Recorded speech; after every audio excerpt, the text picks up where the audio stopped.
You found yourself on another edition of Let 'Em Know Kings United, and on today's episode, the Cavaliers continue to prove why they are one of the best teams in the NBA as they roll all over the Sacramento Kings for their sixth straight win, but the Kings deserve credit for their successful 7-game road trip. We're going to talk about it all right here on Let 'Em Know Kings United.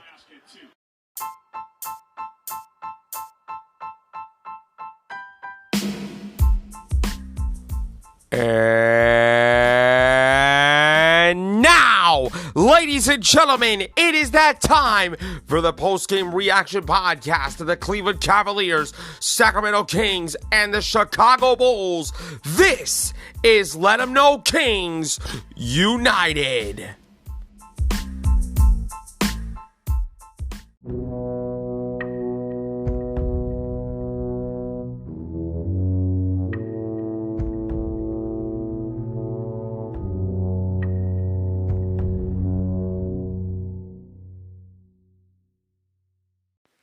Let 'em know, Nation, you already know what time it is. Welcome to another edition of Let 'em Know Kings United, your Sacramento Kings, Cleveland Cavaliers, and Chicago Bulls post-game reaction podcast. And I'm your host, Carlo Weisberg. Thank you so much for tuning into today's program. And you can find Let 'em Know Kings United in two ways. The first way is you can find the audio version, which is 100% completely free and available on Spotify, Amazon Music, Google Podcast, iHeartRadio, Pandora, or wherever you listen to your favorite podcast. Or the second way, the video version of this podcast exclusively on my NJHawk40 YouTube channel. If you are watching this video on YouTube, go ahead and hit the like button on this video. Make sure to hit the subscribe button on my YouTube channel so you know when the next episode of Let 'Em Know Kings United goes live. And do me a favor, hit that little notification bell, hit the subscribe button so you know about the next episode. For all my audio listeners, if you can do me a favor, go ahead and give the show a follow on those platforms. If you can please turn on your notifications so you know about the next episode. Please rate, spread the word out to your friends, and give Let 'Em Know Kings United a 5-star review on whatever podcast platform you are listening to this on. It is an awesome way to support the podcast, and I truly appreciate each and every one of you for tuning in, whether you are listening to this show on Google Podcasts, Spotify, Amazon Music, wherever you listen to your podcast, or watching this podcast on YouTube. I thank each and every one of you for tuning in. Ladies and gentlemen, in case you didn't know, the Cleveland Cavaliers are hotter than fish grease right now. I hate to use an expression by my man Mark Jones, announcer of the Sacramento Kings, but the Cleveland Cavaliers are just rolling on all cylinders as they take down the Sacramento Kings 136-110 tonight. Now, usually I thought that I was going to talk about a bad performance for Sacramento and a really great performance for Cleveland, but I'm not going to do that. I'm actually in a really good mood after a very entertaining game that I watched at Rocket Mortgage Fieldhouse, that I want to give credit to both teams. I never done that, but I want to be a little positive on today's episode. I want to show some love and positivity to both teams because they deserved it. For Cleveland, they just continue to roll. Like I said, they are 14-1 in their last 15 games as the Cavaliers have won 6 straight games thanks to this win against the Sacramento Kings, who, by the way, have a very electric offense. De'Aaron Fox did his thing. Domantas Sabonis, 32nd consecutive double-double. He had a triple-double, but he had 32 consecutive double-doubles. Like, how is this man not an all-star NBA? Can somebody explain to me why in the living hell is Domantas Sabonis not an NBA all-star? That makes no goddamn sense whatsoever. But Donovan Mitchell made one of the most ridiculous shots I've ever seen in my life. He was stuck in the foul line after picking up his dribble. This was late in the game. He tossed the ball off the backboard to himself and threw the hammer down. I am in complete shock of that shot. I was like, you gotta be kidding me. This is not right. This is not fair. This is criminal. The FBI needs to investigate. Congress needs to investigate because that ain't right. And Donovan Mitchell, that boy bad. He is one of the baddest men on the planet, and he continues to lead the Cavaliers, who can do no wrong right now. Mitchell said, I've never thrown it left-handed. Sometimes you just got to make stuff up as it goes along, and right now the way the Cavaliers are playing, they're making stuff up as the way it goes. They are 19-4 since December 16th, the best record in the league when starters Darius Garland and Evan Mobley went down indefinitely with injuries, and the Cavs climbed to number 2 overall by percentage points over Milwaukee in the Eastern Conference. I said this in the previous show. Either way, two things were going to happen. The Kings are going to get a good win to finish off the road trip strong, or the Cleveland Cavaliers are going to get a good feather in the cap win. The second outcome happened. For Cleveland, it was the most incredible win that I've seen. Not a signature win against the LA Clippers, but it's a good win nonetheless. In the first half, I'm not gonna lie, it was a very entertaining first half. Back and forth, back and forth. Both teams just came out shooting. Both teams were making shots. But once the second quarter happened and the Cleveland Cavaliers were able to settle themselves into the ball game, when they settled into the game, the defense took over, and the defense was more powerful in this game than the Sacramento offense. Now, mind you, this Sacramento Kings offense is electric. Last year, they had the best offensive rating, not just in the NBA, not just in that season, but in the entire history of the National Basketball Association. And I got to give Mike Brown and the Kings credit here. They hung in the game. They didn't fold. They didn't give up. Even though they were outscored 30-18 in the fourth quarter, they hung in there for most of the game. But once Donovan Mitchell, once Jared Allen, once Evan Mobley, once Max Strus got on the loose and the Cavaliers were on a roll, the Kings couldn't stop it. So the Kings lost this game not because of a bad night, right? The Kings didn't lose this game because of a bad effort. The Cavs won because they stayed hot as a team. I mean, Donovan Mitchell was doing Donovan Mitchell things. Evan Mobley was being a force in the paint. Jared Allen, you already know what he does. He could be an injured replacement in the All-Star game in the next couple days. Max Strus, he's finally getting his stroke back after a very, very hard month. Donovan Mitchell said, it's good, but it's February. We're just going to try to continue to play the way we've been playing. We've been cohesive as a group. We're playing great, but the biggest thing is, how do we keep going? Everybody has risen to the occasion when their number was called, heading into the All-Star break. We're playing very good ball, and we want to keep it going. And by the way, speaking of keeping going, can somebody check the Cleveland Cavaliers, because their heat was on fire? And I'm not talking about the Miami Heat. I'm talking about the shots from way downtown tonight, as the Cleveland Cavaliers matched a season high with 23 three-pointers in winning their 9th straight home game and 8th in their last 9 against teams from the Western Conference. At the moment, it doesn't matter who the Cavs are facing. They're clicking on all cylinders offensively and defensively, because the defensive rating has gone through the freaking roof for Cleveland. I think the last time that I checked, the Cleveland Cavaliers are a top 3 defense in the NBA. They were number 1 last year, and guess what? They might be number 1 again this year. This might be the consistency of J.B. Bickerstaff, and the way this team is playing right now, there is no denying that J.B. Bickerstaff deserves to be the coach of the year, or I should say be in the coach of the year conversation.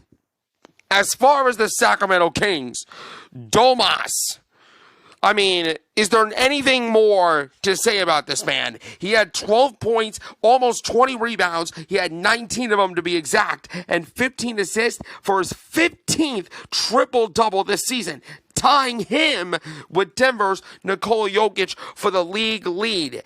Can anybody deny the fact that Domantas Sabonis right now is playing like an MVP candidate?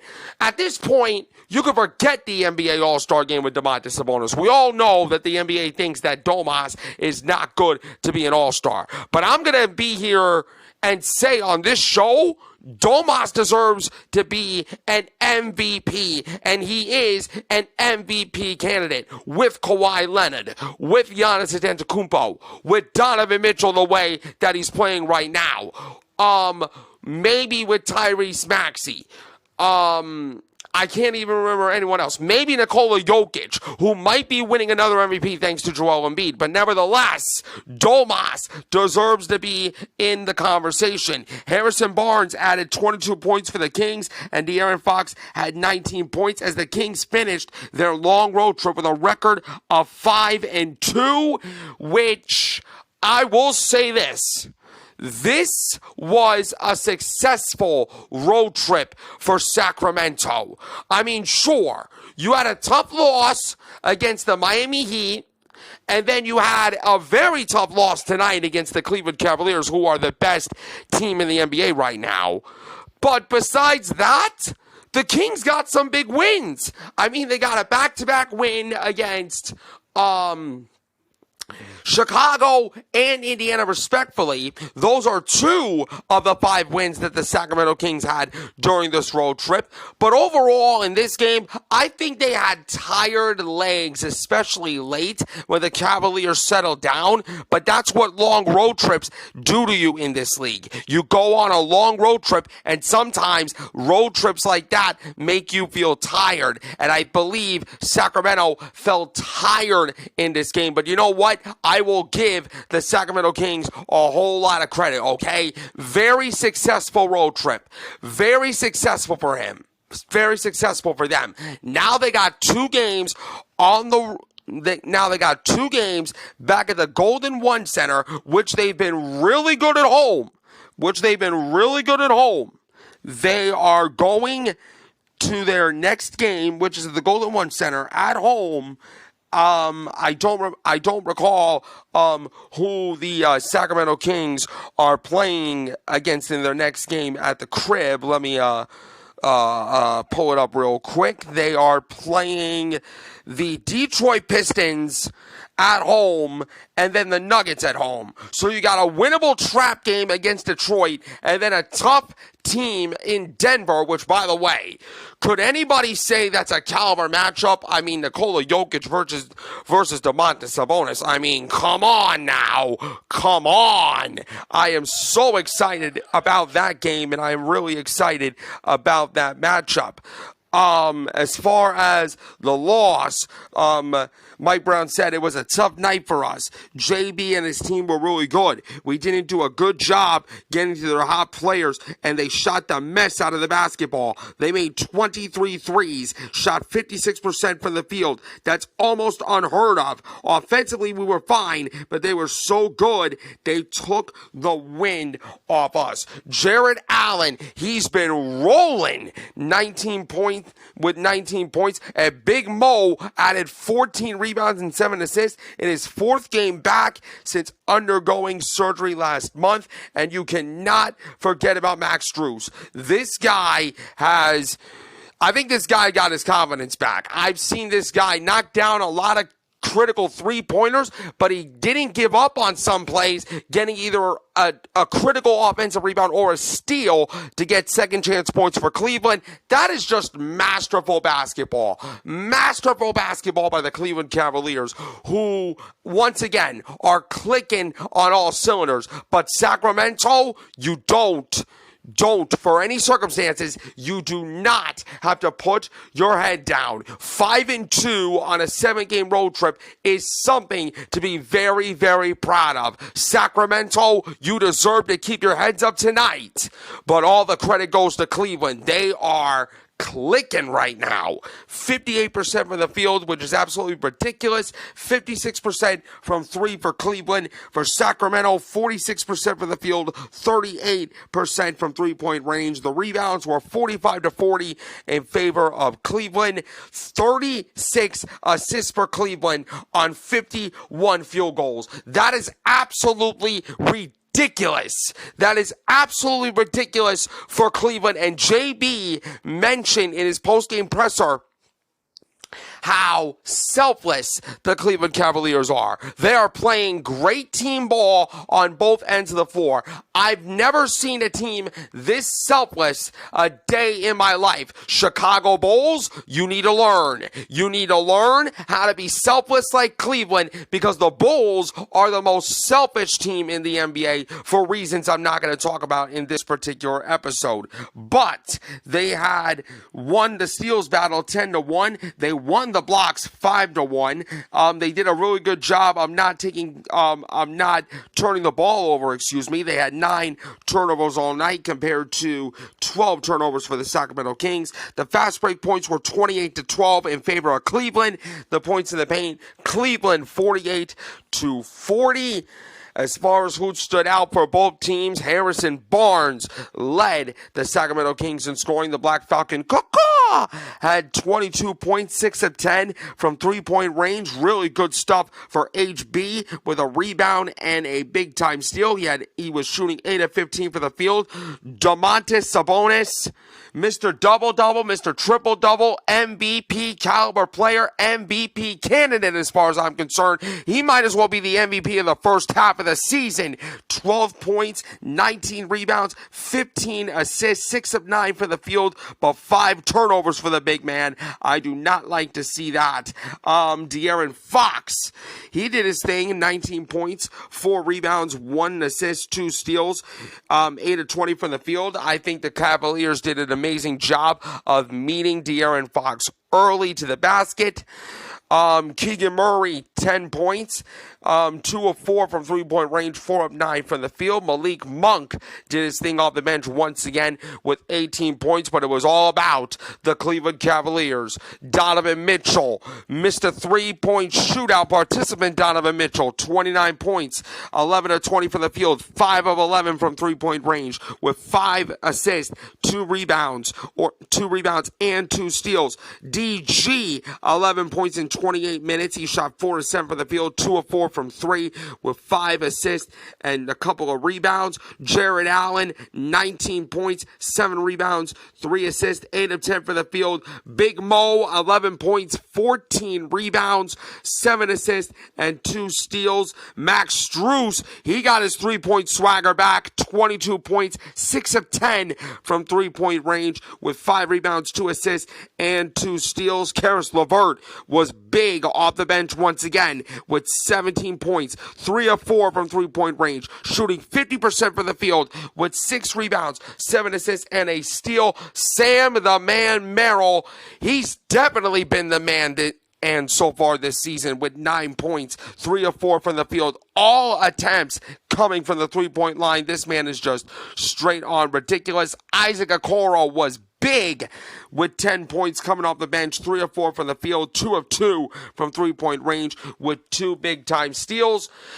If you're not on the Cleveland Cavaliers bandwagon, you might as well get on while you have the chance, because the Cleveland Cavaliers are straight up hooping, and I expect the good vibes to continue for Cleveland against Washington. If you are a Sacramento Kings fan, keep your head up. These guys went through a really long and very aggravating road trip. 7 games, that's a very long road trip for anybody in the NBA. But the Sacramento Kings are going back to the Golden One Center with a 5-2 record. That is something positive, and the Cleveland Cavaliers might have got the win, but the Sacramento Kings deserve to keep their heads up on a very successful road trip. That's going to do it for today's edition of Let 'em Know Kings United. You can find this show in two ways: the audio version, the Amazon Music, Google Podcast, iHeartRadio, Spotify, or wherever you want to listen to the show, or you can watch it on YouTube by subscribing to my NJ Hawk 40 YouTube channel. Go ahead and like the video if you're watching on YouTube. Hit the subscribe button and turn on your notification. Hit that bell so you know about the next episode. For my audio listeners,